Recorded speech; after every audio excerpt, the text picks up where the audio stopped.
stated earlier, after Congressman Acop, it is Congressman PM Vargas. This is in relation to Yes. the Yes, Mr. Chair. Grijaldo 30 issue. seconds lang, Mr. Chair. Okay, sige. Please, you're recognized. Yes, thank you, Mr. Chair. Narinig ko kasi yung rotator cuff syndrome.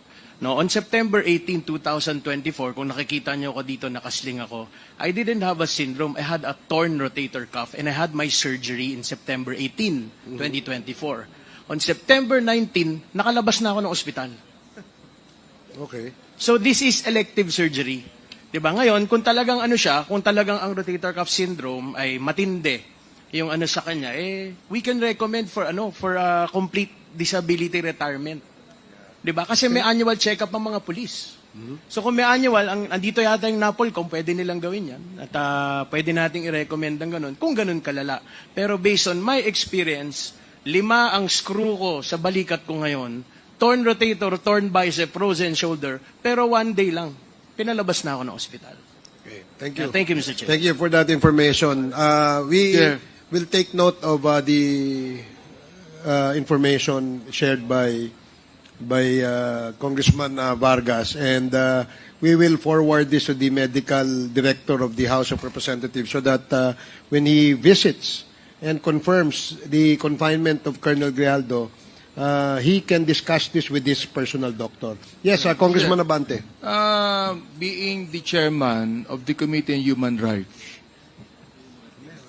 on the basis of a humanitarian attitude, I am willing to let him borrow my wheelchair, Mr. Chair, for him to be allowed to be here. In fact, mayroon na ako ditong gamot niya, sapagkat mayroon din akong pain, yung tramadol and paracetamol, mayroon ako dito, Mr. Chair. Mayroon din akong diclofenac spray. So, for humanitarian purposes, I am willing to give him my wheelchair and all of the medicines needed for him to attend here. Thank you for your generosity, Congressman Abante. Now we will proceed with the discussion on the admin matters. Please proceed. Thank you, Mr. Chairman. Anyway, sa pihaw na lang po before I proceed, no? Pakisabit din po yung pakicheck nyo rin po yung confinement niya na sinasabi niya yung date na yon. Yes, Mr. Chair, Your Honor. Thank you.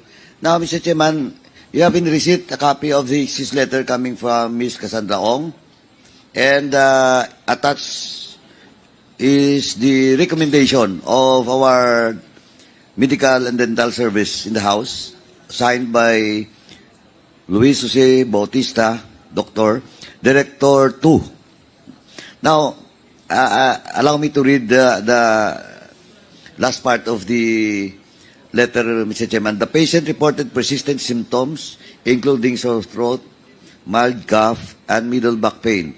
We recommend continuing the prescribed medication and management plan for at least 1 more week. So with this, Mr. Chairman, mismo na po yung medical officer natin na nag-recommend.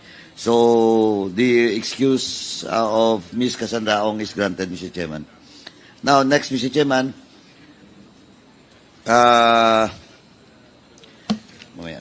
we haven't received a copy of a letter coming from for Ms. Alice Go.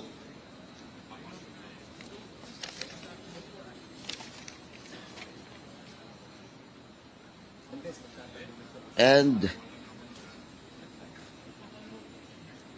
may hearing po si Alice Go on November 28 and 29, 2024.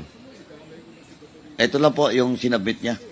But today is November 27. Yeah, today is November 27. Comsec, ano pa ba yung invitation na bang status dito kay Go? Yes, sir, invitation. So, Mr. Chairman? Sir, according to the court, she has a hearing today, okay. but she will be available on 28 and 29. So, why he's not available today? She has a hearing, sir. Court Hearing. Yes, sir. Pero 28, 29 ang hearing, di ba? That's the Nakalagay time dito? she is available on that days. Okay. On those days. Please, na lang po, please check doon sa branch. No? Yes, sir. Yes, branch of court. kung talagang may hearing and the presence of Ms. Alice Go is there. Please. Yes, sir. Comsec. Thank you. Now, let me take up, Mr. Chairman, the letter, excuse letter of Ms. Rose Nonolin. Ito lang po, I will just read the second paragraph, Mr. Chairman. This was signed by, I think, si Gion Reyna Montesilio and Ong Siaco Law Office, no? Signed by Cesar Manalaysay and Alma Fernandez Malonga and Maria Luisa Sebastian.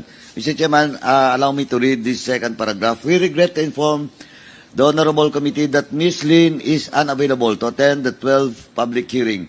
She expresses her intent to be of valuable help to the Honorable Committee. In fact, she has exerted efforts to make herself available during the two previously cancelled public hearings.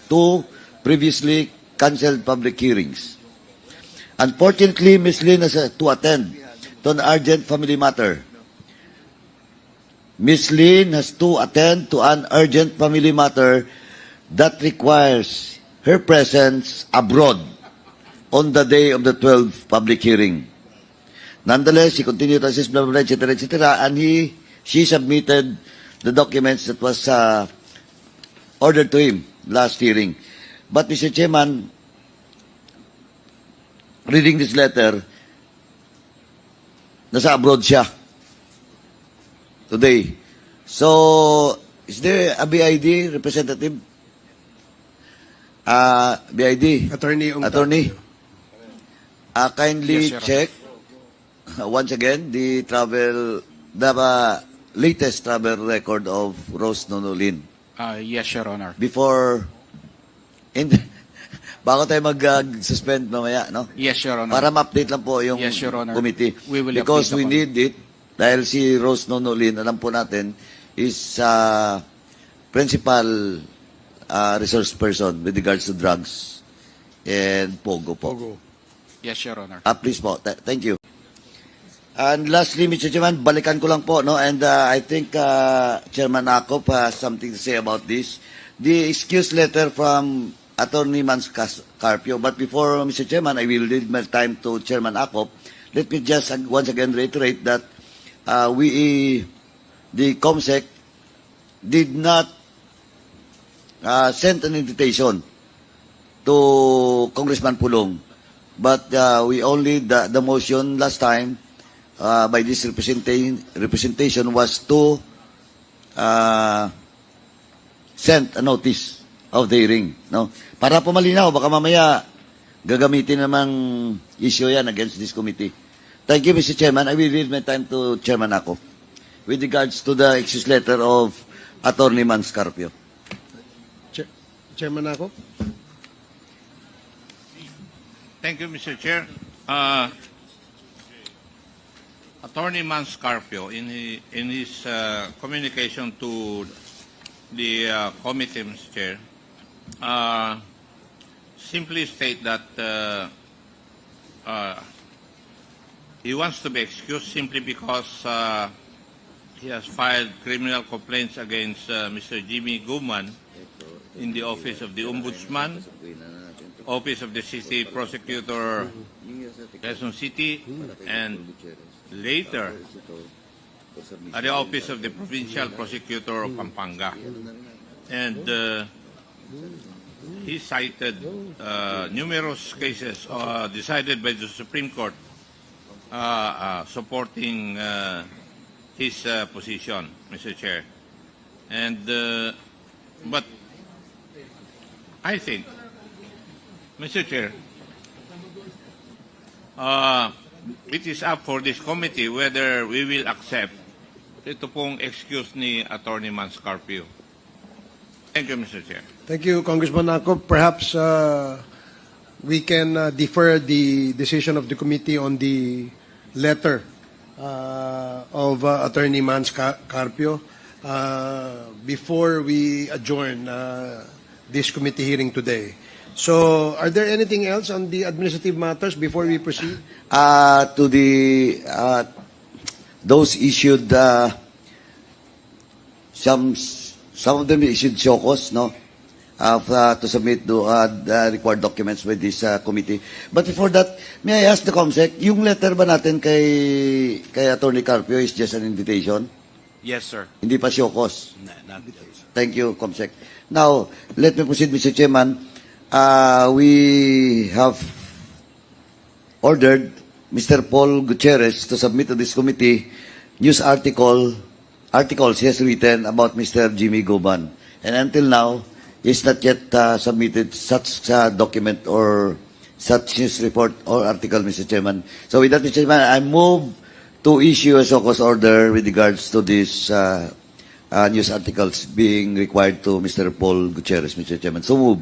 There's a motion to issue a show cause order on Mr. Paul Gutierrez's articles regarding Mr. Jimmy Guman, and it was duly seconded. Are there any objections? Hearing none, the motion is carried.